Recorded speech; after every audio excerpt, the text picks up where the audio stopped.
Hello दोस्त।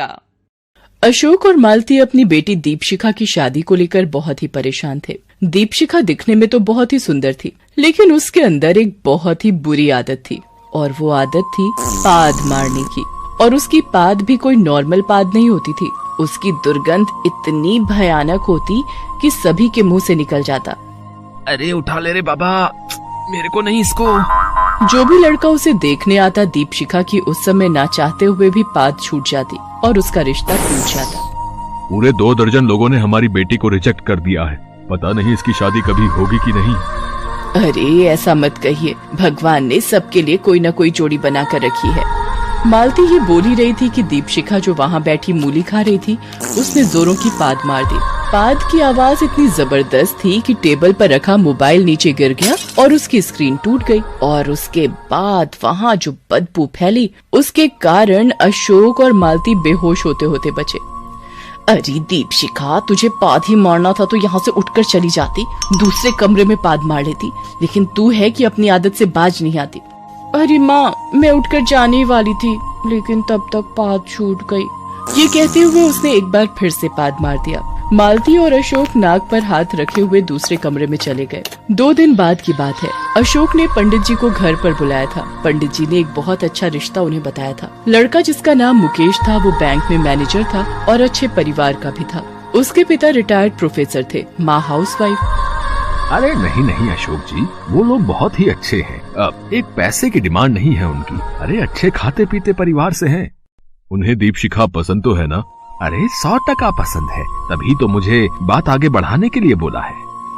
पंडित जी ये बातें कर ही रहे थे कि दीपशिखा दूसरे कमरे से वहाँ आई और अपना मोबाइल खोजते हुए बोली, माँ तुमने मेरा मोबाइल देखा है क्या? मिल नहीं रहा है, मुझे अर्जेंट कॉल करना है।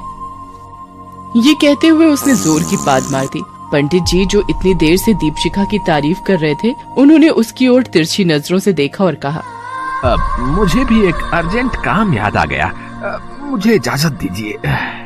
ये कहते हुए पंडित जी वहाँ से नाक बंद कर निकल गए। उनके जाने के बाद, अरे बेटा, बहुत मुश्किल से ये रिश्ता मिला है, तुम अपनी इस आदत के कारण उसे खो मत देना।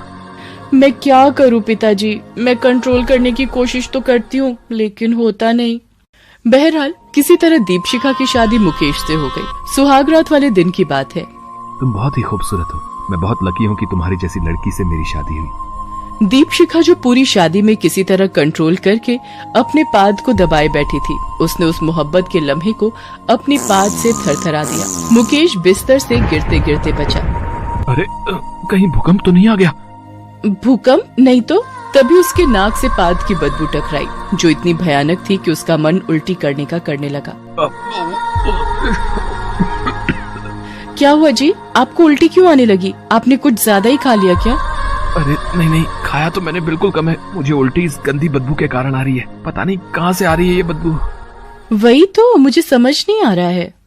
अरे टेंशन मत लो, मैं अभी इस बदबू का इलाज करता हूँ। मुकेश बिस्तर से उठा और अलमारी से रूम फ्रेशनर निकालकर कमरे में छिड़कने लगा। रूम फ्रेशनर की आड़ में दीपशिखा के पाद की बदबू भले ही छिप गई हो, लेकिन उसकी इस आदत का पता मुकेश को लग गया। एक रात जब वो देर रात तक ऑफिस का काम कर रहा था, तभी दीपशिखा उसके पास आई और कहा कि सारा दिन काम काम काम काम, कभी तो हमें भी समय दे दीजिए। अरे एक जरूरी फाइल बना रहा हूँ, कल बैंक का प्रेजेंटेशन है। एक काम करो, तुम सो जाओ, मैं आता हूँ। मुकेश ने अपनी बात अभी खत्म भी नहीं की थी कि दीपशिखा ने जोरों की पाद मार दी। कुछ ही सेकंड में उस पाद की बदबू इतनी बुरी तरह से कमरे में फैल गई कि मुकेश का दम घुटने लगा। ये पाद की बदबू कुछ जानी पहचानी लग रही है। सुहागरात के दिन भी ऐसी बदबू आ रही थी। कहीं इस बदबू के पीछे दीपशिखा तो नहीं है? मुकेश ने उस समय तो कुछ नहीं कहा, लेकिन वो उस पर नजर रखने लगा और अगले ही दिन उसे पता लग गया कि दीपशिखा ही उस बदबू की जड़ है। धीरे धीरे दीपशिखा के सास ससुर को भी उसकी इस गंदी आदत का पता लग गया। एक दिन वे सभी एक रिश्तेदार की पार्टी में जाने वाले थे। तभी दीपशिखा भी तैयार होकर वहाँ आई तो उसे देखकर मुकेश ने कहा, अरे दीपशिखा, तुम भी हमारे साथ आ रही हो क्या? हाँ, सब लोग जा रहे हैं तो मैं घर में अकेले क्या करूँगी? अरे दीपशिखा, वो क्या है ना कि हम घर में ताला बंद करके नहीं जा सकते हैं, क्योंकि मोहल्ले में अक्सर चोरी होती रहती है। अगर हम सभी चले गए तो कोई ना कोई चोर घर में घुस जाएगा। हाँ, अभी 2 दिन पहले ही तो शर्मा जी के घर में चोर घुस आए थे। दीपशिखा, अगर तुम्हें मन है शादी में जाने का तो तुम जाओ, मैं घर पर रहती हूँ। अपनी सास की बात सुनकर दीपशिखा ने कहा, अरे नहीं नहीं माँ जी, आप लोग जाइए ना, मैं घर पर रहती हूँ। ये बात तो आई गई हो गई, लेकिन धीरे धीरे दीपशिखा को लगने लगा कि वे सभी जानबूझकर उसे कहीं ले जाने से बचते हैं। यहाँ तक कि घर में भी कोई उससे ठीक से बात नहीं करता था। कोई मेहमान अगर घर पर आता तो उसे उसके सामने नहीं जाने दिया जाता। उसका पति मुकेश भी अब उससे खिंचा खिंचा रहता, यहाँ तक कि वो रात को उसके पास सोता भी नहीं था। एक दिन जब उसने मुकेश से इस बारे में पूछा तो तुम्हें पता नहीं है कि मैं तुमसे क्यों खिंचा खिंचा रहता हूँ? अरे तुम्हारी आदत के कारण। अरे पादते तो सबको ही हैं, लेकिन ऐसी जहरीली पाद और लगातार पाद कौन बर्दाश्त करेगा? मेरी तो किस्मत ही फूट गई कि तुम्हारे जैसे पतक्कड़ मेरे जीवन में आ गई। ये कहकर वो दूसरे कमरे में चला गया। दीपशिखा बहुत रोई, लेकिन रोने से पादने का तो कोई कनेक्शन नहीं है। ऐसा तो हो नहीं सकता था कि रोने से उसकी पाद रुक जाए। उसके सास ससुर भी अब उसे गाहे बगाहे ताने देने लगे। बहू, वो आज कुछ मेहमान घर पर आ रहे हैं। मैं चाहती हूँ कि जब तक वो रहें तुम ऊपर वाले कमरे में खुद को बंद कर लेना, और जब तक वो ना जाएं तुम बाहर मत निकलना। मैं नहीं चाहती कि तुम्हारी पादने की आदत के कारण बिरादरी में लोग मेरी हंसी उड़ाएं। दीपशिखा को अब वो घर काटने को दौड़ता था। पादती तो वो अपने घर में भी थी, लेकिन उसके माता पिता उसका इस तरह से अपमान कभी नहीं करते थे। वो बेचारी अब घुट घुट कर उस घर में रहने को मजबूर थी। मन तो उसका करता कि वो भाग जाए, लेकिन वो अपने पति से बहुत प्यार करती थी। एक बार की बात है, रात के 11:30 बजे थे, तभी कुछ चोर उसके घर में घुस आए। बहुत मोटी पार्टी है ये, अच्छे से हाथ साफ करना है इनके यहाँ। मैं घर वालों को अपने कब्जे में लेकर उनसे गहने और रुपए निकलवाता हूँ। तब तक राका, शाका, पिंटू और मंटू सारा कीमती सामान इस बोरे में भरो। एक चोर चाकू की नोक पर उन सभी को बाहर ले आया और घर के सारे गहने और रुपए समेटने लगा। शोरगुल और खटर पटर की आवाज से ऊपर वाले कमरे में सोई दीपशिखा की आंखें खुल गई और वो कमरे के बाहर आई तो उसने जो देखा उसे देखकर उसकी आंखें फटी की फटी रह गई। माल और कहाँ है घर में, बताओ, नहीं तो चाकू पेट के अंदर पूरा का पूरा डाल दूंगा। उसने देखा कि चोरों के गिरोह ने उसके पति और सास ससुर को बांध कर रखा हुआ है। उसे बहुत गुस्सा आया और वो चीखती हुई नीचे आई।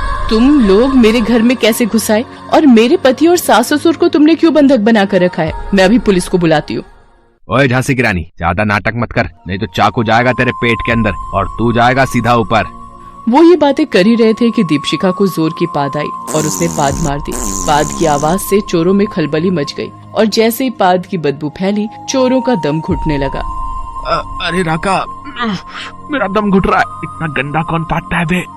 भाई, मुझे तो उल्टी आ रही है और बेहोशी सी छा रही है।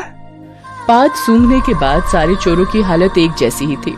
थोड़ी देर बाद वो सभी पाद की बदबू से बेहोश हो गए। उनके बेहोश होते ही दीपशिखा ने पहले तो अपने ससुराल वालों को बंधन मुक्त किया और फिर पुलिस को फोन किया। पुलिस तुरंत ही वहाँ आई और उन चोरों को गिरफ्तार कर लिया।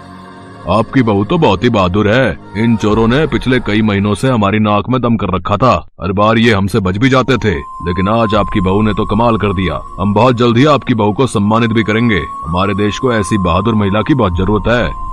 पुलिस उन्हें लेकर चली गई। दीपशिखा की पादने की आदत ने उसके ससुराल वालों की जान तो बचाई ही, उन चोरों को भी पकड़वा दिया। उसके ससुराल वालों को अपनी गलती का एहसास हुआ। उन्होंने दीपशिखा से माफी मांगी और गाते हुए कहा, तेरा पाद पाद पाद बदबूदार, पर फिर भी हम करते हैं तुमसे प्यार, प्यारी। हेलो दोस्तों,